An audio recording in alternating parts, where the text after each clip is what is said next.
నమస్తే welcome to Abhinav Bharat morning edition. నేను సుమబాల, నాతో పాటు మాదల వేణు ఉన్నారు.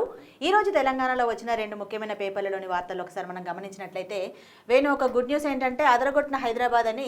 నిన్న సన్ రైజర్స్ హైదరాబాద్ ఫైనల్లోకి వెళ్ళింది. ఇప్పుడు కేకేఆర్తో పోటీ పడబోతుంది రేపు సండే. సో దాంట్లో గెలిస్తే మాత్రం నిజంగా ఎస్ఆర్హెచ్ అభిమానులందరికీ పెద్ద గుడ్ న్యూస్.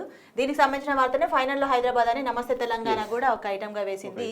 ఇక మిగతా వార్తల్లోకి వస్తే, మేడిగడ్డ బ్యారేజీ ఎగువ ప్రాంతంలో ఒక గుంట బయటపడిందని చెప్పేసి వీళ్ళు ఈనాడు పేపర్ వార్త వేసింది. మేడిగడ్డకు కొత్త సమస్యలు, 7 బ్లాక్ ప్రాంతంలో భారీ బుంగ, మరికొన్ని చిన్న చిన్నవి కూడా తాత్కాలిక మరమ్మతుల్లో వెలుగులోకి, పూడ్చివేసిన ఇంజనీరింగ్ అధికారులు అని వేశారు.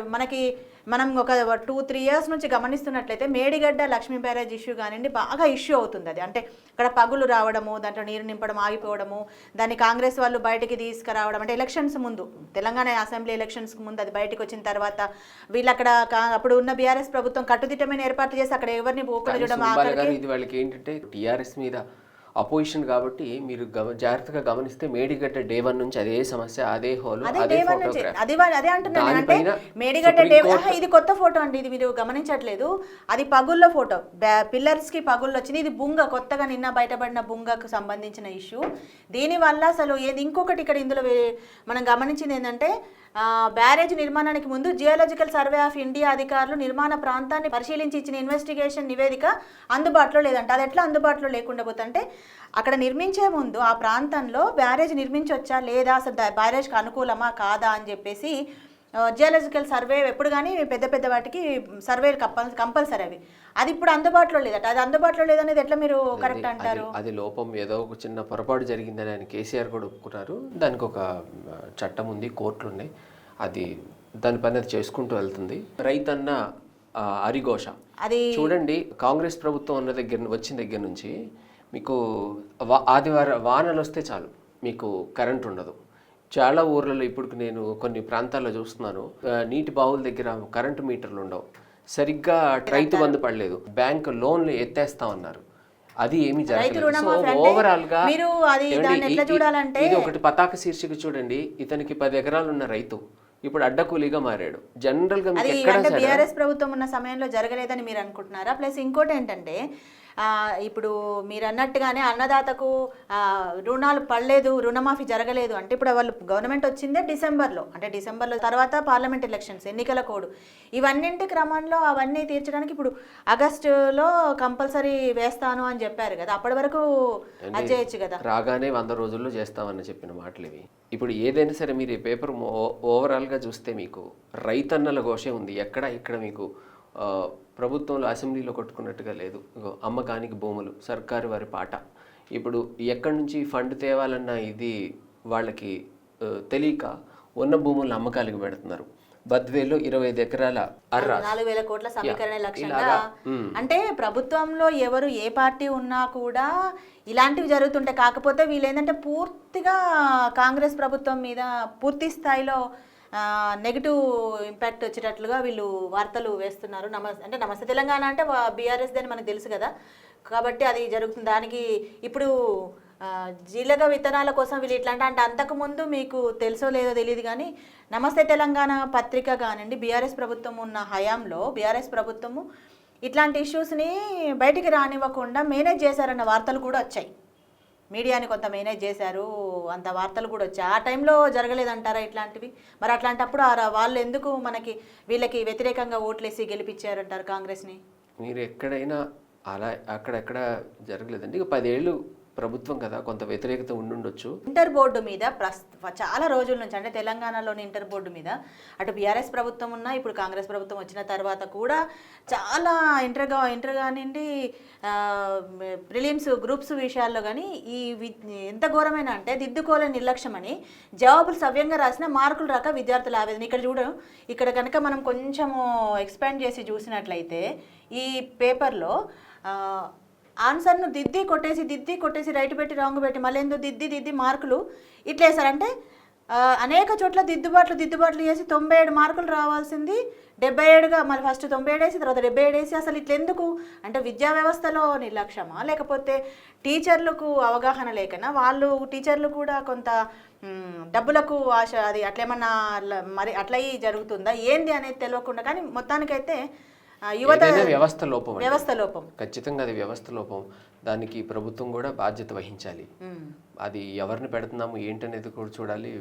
విద్యార్థుల జీవితాల మీద అది గవర్నమెంట్ టీచర్లు ఇంకా వాళ్ళు అది ఏం చేయలేని అది. ఇక గ్రూప్ 1 ప్రిలిమ్స్ ఎగ్జామ్స్కి వచ్చేసరికి సేమ్ ఇట్లాంటి నిర్లక్ష్యమే కనబడుతుంది మనకి. గ్రూప్స్కి సంబంధించి పేపర్ల లీకేజ్ కానీ మిగతా విషయాలు చాలాసార్లు మనకి ఇష్యూస్ అయి పెద్ద గొడవలైన సంగతి తెలిసింది తెలంగాణలో. అది కూడా దానికి సంబంధించి కూడా ఈసారి అట్లాంటి జరగకూడదని కాంగ్రెస్ ప్రభుత్వం గట్టిగా అంటుంది. మరి 9 తారీఖు తర్వాత కానీ మనకి ఇవన్నీ నిజంగా కరెక్ట్గా జరిగిందా, మళ్ళీ ఏం లొసుగులు ఉంటాయనేది, అప్పట్లానే ఉందా వ్యవస్థ మారింది అనేది మనకు తెలియదు.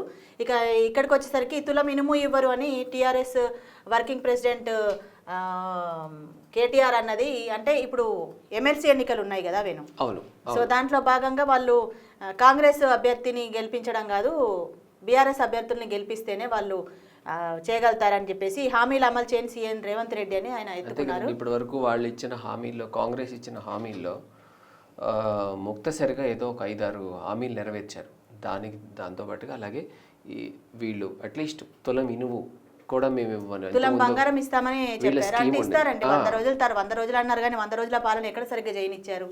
ప్రతి దగ్గర ఆటంకాలే కదా. కేబినెట్ బెర్త్కు పైరువీలు ఎంపీ ఫలితాల్లో పదవుల ముడి. అంటే రేపు జిల్లాల వారీగా ఇప్పుడు ఎక్కడ ఎంపీ స్థానాలు గెలిస్తే అక్కడ ఉన్న లోకల్ ఎమ్మెల్యేలకి మంత్రులు పదవులు ఇస్తామనేది పందారంగా పంచుతారు అనేది. ఇప్పుడు దాన్ని మీరు ఎగ్జాంపుల్గా తీసుకోండి. ఒక మొన్న టీఆర్ఎస్లోంచి వచ్చి కాంగ్రెస్లోకి వచ్చిన తుమ్మల శ్రీనివాసరెడ్డి గారు, వీళ్ళందరూ ఒక జిల్లా వాళ్ళే, వీళ్ళందరికీ కీలకమైన పదవులు. అట్లాగే డిప్యూటీ సీఎం వాళ్ళు బట్టి విక్రమార్క గారు, ఆయన ఒకటే జిల్లా నుంచి ఒక్క జిల్లాలోనే ఇన్ని పదవులు.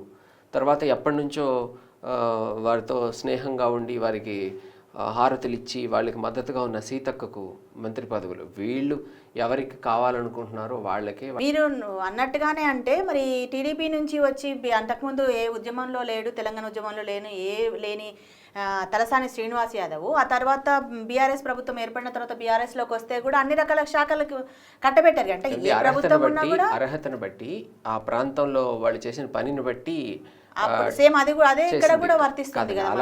అలా అనుకుంటే ఇప్పుడు తుమ్మల, ఇప్పుడున్న శ్రీనివాసరెడ్డి గారిని పక్కన పెడితేనే కదా వారు అందులోకి వచ్చింది. అట్లంటే వారికి కూడా పెద్దపీట వేయాలి కదా. అప్పుడు వాళ్ళ అవసరం వాళ్ళు పెట్టుకున్నారు, ఇప్పుడు వీళ్ళ సామాజిక పరిస్థితులు బట్టి, పనిని బట్టి పట్టం కట్టారు.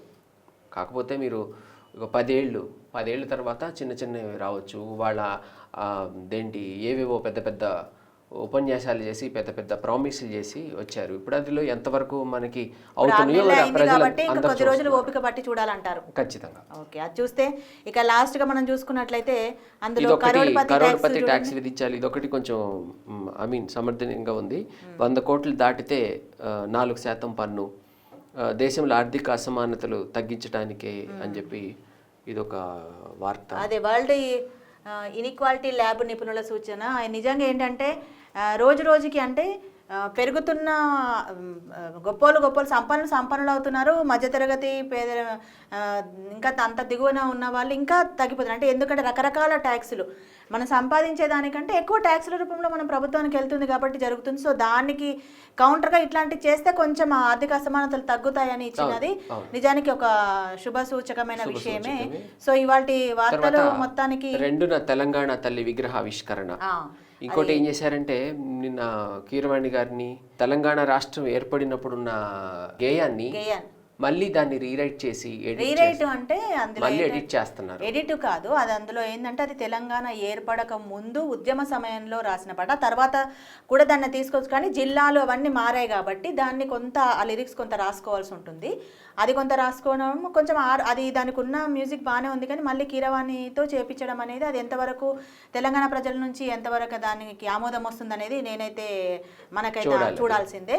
కాకపోతే ఈరోజు వార్తలు నిజానికి ఒక మంచి గుడ్ న్యూస్తో మొదలై గుడ్ న్యూస్తో ముగించినట్టుగా ఉంది. ఇది ఇవాల్టి వార్తలు. రేపటి బులెటిన్లో మళ్ళీ కలుద్దాం. నమస్తే. నాయకులారా, మీ పనితనం మీ అధినాయకులకు తెలియజేయాలనుకుంటున్నారు. ప్రజలారా, మీ సమస్యలను మీ నాయకులకు తెలియజేయాలనుకుంటున్నారు. ప్రజా సమస్యల పరిష్కార వేదిక మీ అభినవ్ భారత్.